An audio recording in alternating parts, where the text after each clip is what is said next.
इस चैप्टर की शुरुआत में हम देखते हैं बॉस बोल रही होती है, तो तुम्हें पहले से पता था कि डोकोयांग का सक्सेसर हम पर अटैक करने वाला है। कैप्टन हाक बताता है, हाँ मैं जानता था। जो सुन बॉस उससे पूछती है, तो तुम्हें यह भी पता होगा कि इसका परिणाम क्या होगा। कैप्टन हाक बताता है, हाँ मैं ये भी जानता था। बॉस जिसको सुन काफी ज्यादा गुस्से में उससे कहती है, बेवकूफ कहेंगे, तुम पहले से जानते थे हमारा पूरा आधा स्क्वाड खत्म हो गया है अंकल डोंग के साथ। अगर मैं वहां जाकर उसे नहीं रोकती तो उनमें से कोई भी ऐसा नहीं था जो उसे रोक पाता। इस पर ये कैप्टन फिर से जवाब देता है, हाँ मैं जानता हूँ। तो बॉस कहती है, तुम ये क्या बार बार बोल रहे हो, मैं जानता हूँ। कैप्टन हाक उसे बताता है, मैंने यह सब किया क्योंकि मुझसे पहले वाले बॉस ने ऑर्डर किया था इस ऑर्डर को पालन करने के लिए। तो बॉस चौंकते हुए कहती है, क्या मेरी मदर? जब पैचन क्लैन को खत्म कर दिया गया तो वह मेरी माँ के द्वारा जान बचाए जाने के बाद व्हाइट हॉर्स स्क्वाड में आ गया, पर वह अभी भी मेरी माँ से कनेक्टेड कैसे हो सकता है? इतना सोचते हुए उन दोनों के ही बीच खामोशी सी छा जाती है और थोड़ी देर शांत रहने के बाद बॉस कहती है, चलो मुझे आगे बताओ। प्रहाक बताता है, फॉर्मर बॉस बहुत ही चिंतित थे अभी के व्हाइट हॉर्स स्क्वाड के करंट सिचुएशन को देखकर, क्योंकि भले ही व्हाइट हॉर्स स्क्वाड बड़ा और बड़ा फेमस होता जा रहा है, लेकिन फिर भी इसके इंटरनल सिचुएशन ठीक नहीं है। आगे हम एक फ्लैशबैक को देखते हैं जहाँ पर कि फॉर्मर बॉस कह रही होती है, यह पहले की तुलना में अधिक फेमस है, लेकिन जब लोग व्हाइट हॉर्स स्क्वाड के बारे में बात करते हैं तो वे लोग केवल वही चीज लेकर आते हैं जो चीज जब मैं पहले बॉस थी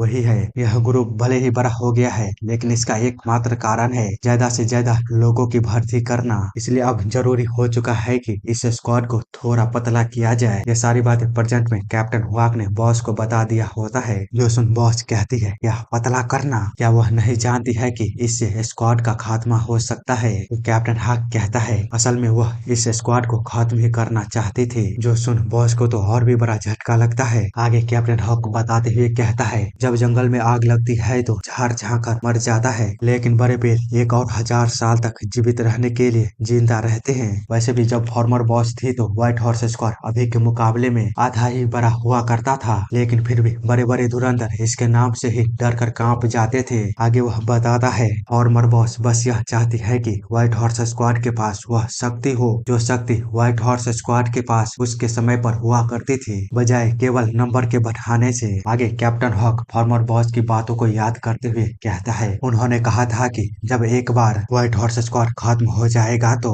ग्रुप के अंदर छुपे हुए दुश्मन बाहर आएंगे और इस प्रेशर के ना लेने के कारण वे लोग यहाँ से चले जाएंगे, और तब इस स्क्वाड का भविष्य उसी पर निर्भर करेगा कि वह किस तरह सिचुएशन को संभालती है। कैप्टन हॉक की इतनी सारी बातों को सुन बॉस कहती है, यह भले ही उनके लिए अच्छा हो, पर वो क्या सोचती है, हजारों मील दूर बैठा वह अपने पुराने स्क्वाड के भविष्य को डिसाइड कर सकती है। जो सुन कैप्टन हॉक कहता है, जरा इस तरह सोचिए, क्या होता अगर मैंने डोकोयांग के सक्सेसर की जगह पर खुद डोकोयांग द एब्सोल्यूट वन को लाया होता तो यहाँ इस स्क्वाड में कोई भी नहीं बचता। एब्सोल्यूट वन सबको यहीं पर खत्म कर देता। खैर, पैचन क्लैन के सीक्रेट स्किल को मास्टर करने का मतलब यह नहीं है कि हर कोई एब्सोल्यूट वन बन सकता है। मेरा ओपिनियन उस बच्चे को लेकर फिर से नहीं बदला। मैं थोड़ा हैरान था क्योंकि मैंने सोचा था कि वह अपने पर्सनल आधार पर सीक्रेट रूप से हमारे स्क्वाड में घुसेगा, लेकिन वह उसका लिमिट था। तो बॉस उससे पूछती है, तुम्हारा क्या मतलब है कि वो उसका लिमिट था? जिस पर कैप्टन हाक उसे बताते हुए कहता है, क्या हमारे स्क्वाड में आज की घटना के कारण किसी की भी मौत हुई है? यह समझ आता है चोंग और उसके साथ ही जिंदा इसलिए है क्योंकि वह अपनी पुरानी जिंदगी को छोड़ने के बाद थोड़ा नॉर्म हो गया है, लेकिन आखिर सक्सेसर ने क्यों एक भी जानलेवा अटैक नहीं किया जबकि सभी उसे मारने की कोशिश कर रहे थे? तो कैप्टन उसे बताता है, इसका एकमात्र कारण है कि उसका दिल अच्छा है और उसे रेस्टोरेंट में काम करना पसंद है, लेकिन अगर वह इसी तरह एक्ट करता रहा तो वह ज्यादा देर तक सरवाइव नहीं कर पाएगा क्योंकि वह जल्द ही अपने भाग्य से मिलने वाला है। तो बॉस कहती है, क्या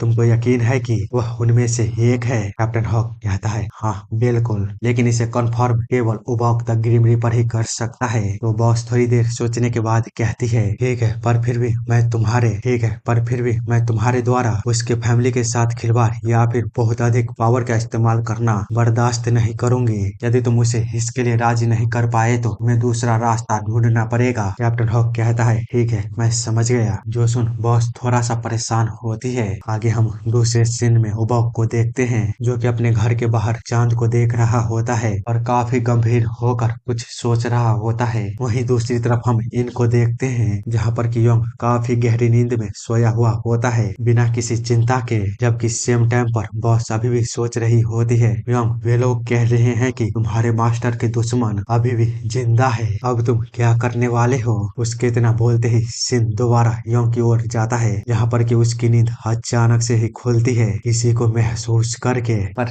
चैप्टर यहीं पर खत्म होती है। अब बस आगे चैप्टर का इंतजार करिए। अगर 100 से ज्यादा कमेंट आते हैं अगले चैप्टर के लिए तो 1 घंटा मिला दूंगा, गारंटी देता हूँ। फिलहाल के लिए सब्सक्राइब करो और मेरे पुराने वीडियोज को एंजॉय करो, क्योंकि वह स्टोरी भी काफी अच्छी है। बस थोड़े से वॉइस में दिक्कत हो सकता है, उसके लिए माफ करना। पर कुछ चैप्टर के बाद सारी स्टोरी अच्छी हो गई है और मैंने कोशिश भी की है अपने वॉइस को ठीक करने की, तो यार देखो तुम लोग समझ जाओगे।